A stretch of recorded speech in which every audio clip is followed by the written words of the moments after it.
Yo tout le monde, bienvenue sur le chaîne de Oui, Max. On se retrouve pour la review Bleach habituelle, on est à l'épisode 20 de la saison finale, partie 2.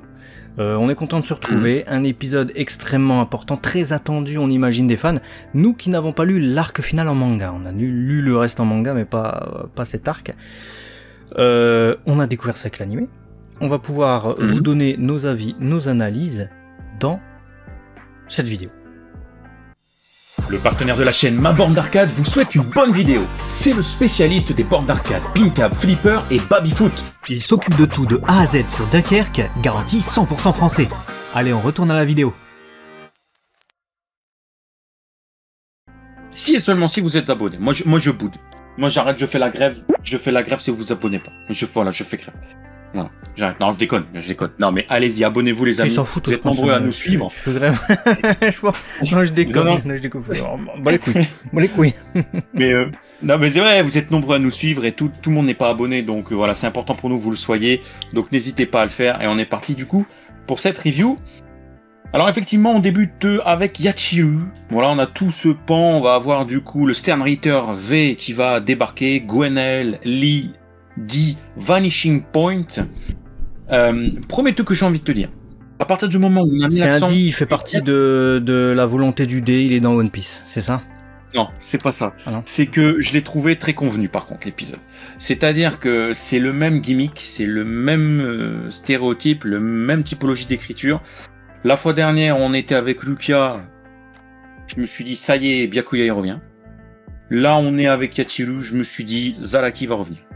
C'est trop...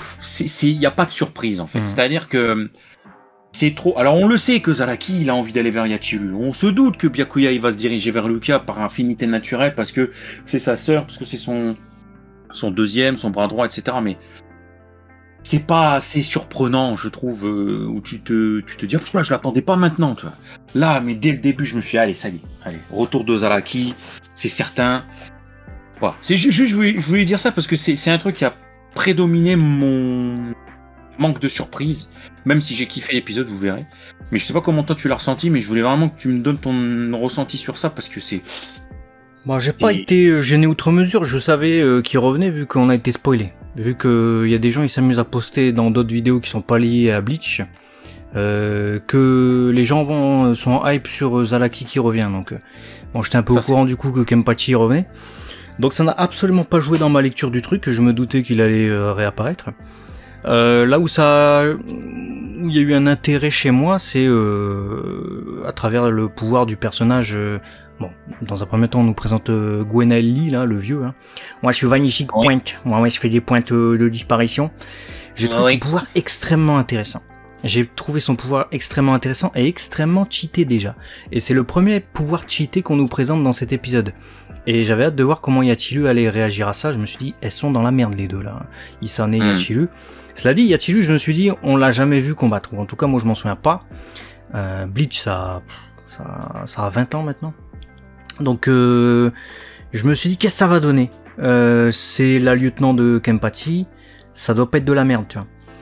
C'était intéressant. Voilà, son Shikai, bon, il est un peu grotesque, hein, dans le sens où il est vraiment particulier. Malgré tout, si c'est son Shikai, hein, parce que Isane, elle comprend même pas ce qui se passe. Malgré tout, les attaques qui font que ça touche l'adversaire à tous les coups, c'était plutôt inattendu à tel point que même un pouvoir aussi cheaté que celui du Sternritter, là, le vieux, eh ben, il a pas pu parer ça. Et il y a aussi l'instinct de Yachiru qui a joué pour pouvoir attaquer alors qu'elle avait oublié l'essence même de celui qui l'a cogné, quoi. Elle avait oublié jusqu'à son existence du fait de son pouvoir. On vous le rappelle du coup comment ça marche pour ceux qui n'ont pas appréhendé tout le truc. En gros, il a 3 versions de son pouvoir. Il peut soit se rendre invisible, c'est un pouvoir basique on va dire, c'est la cape d'invisibilité d'Harry Potter si vous préférez. Se rendre immatériel, auquel cas il est intangible, donc tu passes à travers. Et il peut également, version 3, s'effacer totalement de la mémoire de la personne qu'il a en face de lui, donc effacer jusqu'à sa propre existence, et donc les souvenirs que les gens ont de lui. C'est pour ça que quand Yachiru tape dans le vent, parce que bah il se rend immatériel, après il fait, bah, qu'est-ce que je viens de faire? J'ai l'impression d'avoir touché quelque chose. Parce qu'elle a déjà oublié qu'est-ce qu'elle venait de faire en fait. J'ai trouvé ça extrêmement intéressant.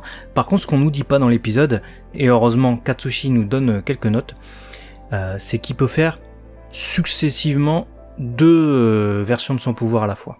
Ouais, il switch instantanément du coup du 1 au 2, donc il y a une image rémanente du 2 au 1, parce que dans l'ordre dans lequel vous les a dit, il tape tout en étant protégé des coups adverses. Donc ouais, c'était bien cheaté, et j'ai aimé que Yachiru soit mis en avant sur le côté instinct, bestial, tu vois, un peu genre tu réponds sans réfléchir réellement, et ça colle bien, je trouve, au bras droit et au fait qu'elle est avec Zaraki Kenpachi qui est une bête. Très clairement, c'est un gars qui a un instinct énorme. J'ai bien aimé. Je me suis dit, on voit qu'elle fricote au sens pas amourette, mais qu'elle est avec Zaraki. Quoi. Parce que tu sens qu'ils ont aiguisé tous les deux ce côté sauvage, animal. Et bon, bah, ça, je me suis dit, elle va le dégommer. C'est bon, c'est super, c'est génial. Elle va être mise en avant. Eh ben non. Il a fallu que ce soit encore Zaraki qui intervienne. Même que Byakuya est intervenu. Ils veulent pas laisser les après, ils veulent pas laisser faire. Kubo, je pense qu'il voulait faire l'opposition entre ces 2 personnages cheatés. Donc le Quincy le plus puissant en termes de possibilités et le Shinigami le plus puissant en termes également de nos limites, quoi, tu vois. Sur ce plan-là, je comprends. Et véritablement, à la sortie de l'épisode, j'ai pas de problème avec cet épisode. Juste la fin... un peu facile, la mort de Grémy. Mais sinon, j'ai bien aimé l'épisode. Et pour moi, je vais vous donner mon analyse. J'ai toujours ressenti Zaraki Kenpachi un peu comme le Broly de Bleach. C'est-à-dire un personnage vraiment surcheaté, trop fort, et c'est le plus fort de la bagarre, tu vois. Sauf que la seule différence et la seule nuance que je dois apporter, c'est que Broly de DBZ n'existe pas dans le manga. Là où Zaraki est un personnage du manga Bleach.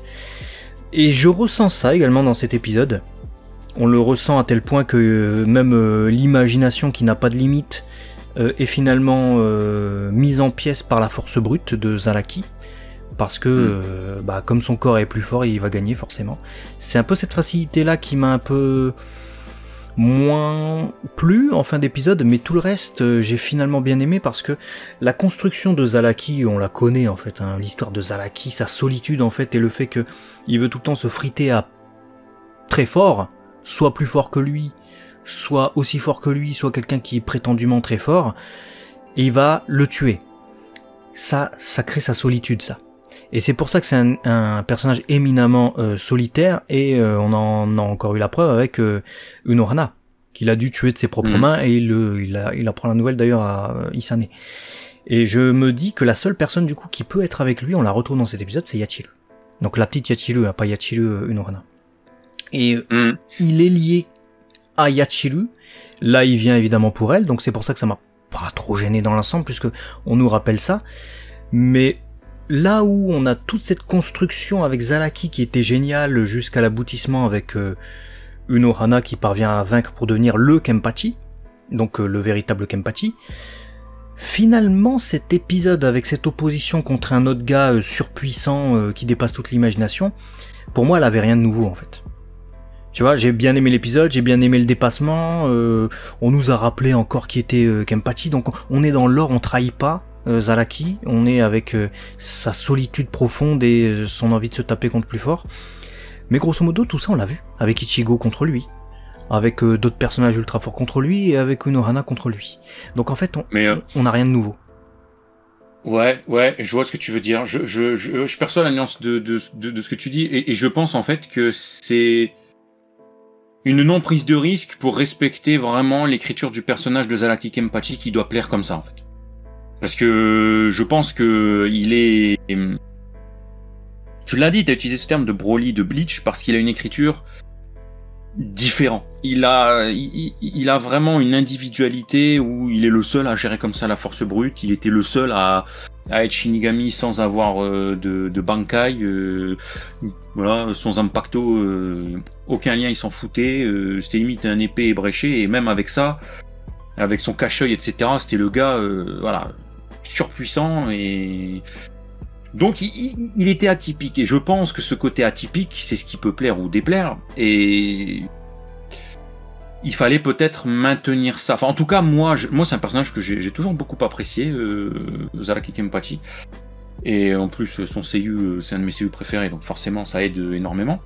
Et partant de ce fait-là, j'étais curieux de voir ce qu'il était devenu, mais j'avais envie de garder l'individualité du personnage.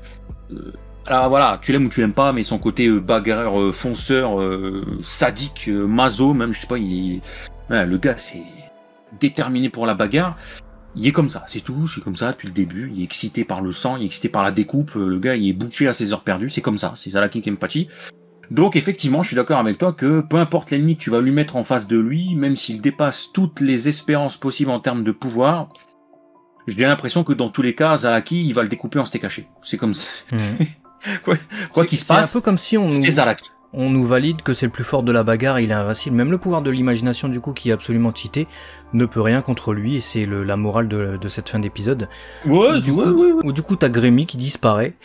J'ai bien aimé cet épisode, franchement, on renoue en fait avec Zalaki, on renoue en plus avec Yachiru, et cette relation qu'ils ont les deux, et cette solitude de Zalaki qu'on connaît, qui va être démontrée à travers son envie de combattre Grémy absolument, et il va le pousser. Peut-être la nouveauté, je nuancerai, c'est que pour une fois, Zalaki transmet quelque chose à quelqu'un. Enfin, il l'avait fait avec Yachiru, tu nous diras, mais c'est dans les flashbacks de Bleach, on n'a jamais connu ça, tu vois. Quand il combat Ichigo, il transmet pas à Ichigo sa noirceur et sa solitude. Ichigo, il a pas envie de se pendre à l'issue du combat, c'est l'inverse. C'est Ichigo qui va transmettre quelque chose à Zalaki. Là, il transmet quand même l'envie de se dépasser à Gremlins, là, qui n'a jamais eu envie de ça, et qui a toujours fait les choses avec facilité en les imaginant, sans jamais avoir besoin d'écraser, on va dire, son adversaire. C'est peut-être la petite nuance et le petit truc en plus. Mais en dehors de ça, c'est vrai qu'on bascule pas totalement Kenpachi, quoi. J'apporterai même une deuxième petite nuance en fait dans la finesse d'écriture, parce que je suis d'accord quand tu dis son corps il est trop fort et du coup ça l'a un peu fait gagner. J'ai aimé malgré tout qu'en fait ce qui cause sa perte aussi à Gremlins, c'est le fait qu'il soit confronté à un gars comme Zalaki Kenpachi qu'il n'a jamais eu, modifie, comme tu viens de dire, sa perception de l'adversité, et il a beau ruser de stratégies les plus coriaces possibles, face à une bête comme Zalaki, la majorité de ses attaques arrivent à échouer. Et du coup, lui qui est fort de son imagination, en devient faible parce que son imagination le voit comme un monstre, le voit comme peut-être encore plus monstrueux qu'il ne l'est réellement, et ça cause quelque part sa perte. Donc, c'est à la fois brut, ce que tu dis, c'est la bagarre, et en même temps, ça arrive à jouir d'une finesse parce que l'imagination est prise à son propre piège sur le piédestal que tu mets face à un gars comme ça. Tu vois, il y a cette petite dans l'écriture de Gremlins, ouais, hein. Après pour Zalaki en soi ça change rien, il y a toujours pour Zalaki non, mais des météorites, du coup, frère. À la fin de l'épisode, moi j'ai eu un goût un peu amer en mode c'est déjà fini, il finit comme ça, parce que faut regarder cette scène post-générique pour comprendre ce qu'on vient de dire là, parce qu'elle est super importante, la disparition du personnage, parce que la fin d'épisode avec l'ending qui va débuter là, le gars, tu te dis juste, son corps il pète parce qu'il avait pas prévu d'être aussi résistant que Zalaki. Tu dis, mais qu'est-ce que c'est que cette connerie, tu vois. Donc, non, c'est un bon épisode. A priori, selon certains fans de Bleach, dites-nous dans les commentaires, je sais pas. Mais il y a certains trucs qui auraient pu être mieux adaptés, notamment le Shikai de Zalaki, qui est moins impressionnant. La comète aussi, la météorite qui va s'écraser, qui apparemment provoque des réactions dans le manga, puisqu'on a Lenji, Pepe, Yugo et tout ça qui s'étonnent. Là, c'est pas le cas, on les voit pas du tout. D'ailleurs, vu qu'on parle de Pepe, vous demandez qui c'est, mais c'est l'autre Quincy qui parle normalement avec Askin Naklevar dans le manga. Askin il parle tout seul dans l'animé. Il fait mais oui, j'observe avec mes jumelles et tout, tu vois, mais c'est tout à part ça. Et vu qu'on parle du manga, merci à Tsushi pour les notes comparatives, ce qui nous permet de vous dire que ça correspond au chapitre 571 jusqu'à la moitié du 579. Donc on a plutôt une belle adaptation. Une adaptation solide, costaud. Ouais, clairement. Et la question qu'on peut se poser du coup à la fin de cet épisode aussi, c'est qu'est-ce qui pourrait arrêter Zalaki Kenpachi à l'heure actuelle, alors qu'il n'a même pas encore dégainé son Bankai? Ouais. Ça, c'est la question qu'on peut se poser. Qui va l'arrêter? Il était pas fou, il était même pas à pleine puissance, le gars. C'est pour ça qu'on a à mon avis, la puissance de la bagarre. Ce personnage. Un Yugo. Peut-être un Yugo, hein, peut-être qu'il va devoir se taper, alors pas contre Yurabara, mais... Bah si, Yurabara, parce que justement je me suis dit, attends, mais si le gars il dit qu'il est le plus fort, donc je parle de Grémy, il dit ouais je suis le plus fort des Kunchi, etc., mon pouvoir de l'imagination n'a pas de limite, etc., je me suis dit, bah alors, bah, t'es plus fort que Yurabara. Mais en fait, non, il peut pas dépasser Yurabara parce que c'est le père de tous les Quincy. Il les rappelle à lui quand il veut, du coup, il les tue, il les zigouille, en fait, et il prend leur pouvoir et leur expérience. Mais je me suis dit, si là, il est mort, est-ce que ceux qui ont été tués par des Shinigami, parce que pour l'instant, dans l'anime, on ne le sait pas, est-ce que leur pouvoir va quand même à Yurabara? Auquel cas, il gagne aussi peut-être ses capacités d'imagination infinies. Et auquel cas, un pouvoir de l'imaginaire incroyable, Yurabara. Il est invincible aussi maintenant, du coup. Si c'est pas le cas et qu'il faut qu'il les exécute comme on a vu avec les deux autres, là, bah alors dans ce cas-là, c'est un peu plus simple, quoi. On verra. Ne nous spoilez pas du coup, mais n'hésitez pas à nous donner votre avis dans les commentaires sur cet épisode. Nous, on a plutôt bien kiffé cet épisode, on va pas se mentir. Clairement. On espère que ça va continuer comme ça. Ça fait quelques épisodes qu'on est dans le kiff, donc ça fait plaisir. Et ben, si vous voulez voir ce qu'on pense du coup du prochain épisode, faut s'abonner. Faut s'abonner. Comme ça, vous verrez nos reviews également de Kimetsu no Yaiba, puisque le seiyuu de Grémy, vous l'avez peut-être reconnu, c'est celui qui fait Tanjiro, Natsuki Hanae. Voilà, dites-nous ce que vous en pensez de tout ça, et à très vite sur la chaîne 2. Léo et Max, des bisous, on vous aime. À la Ciao. prochaine.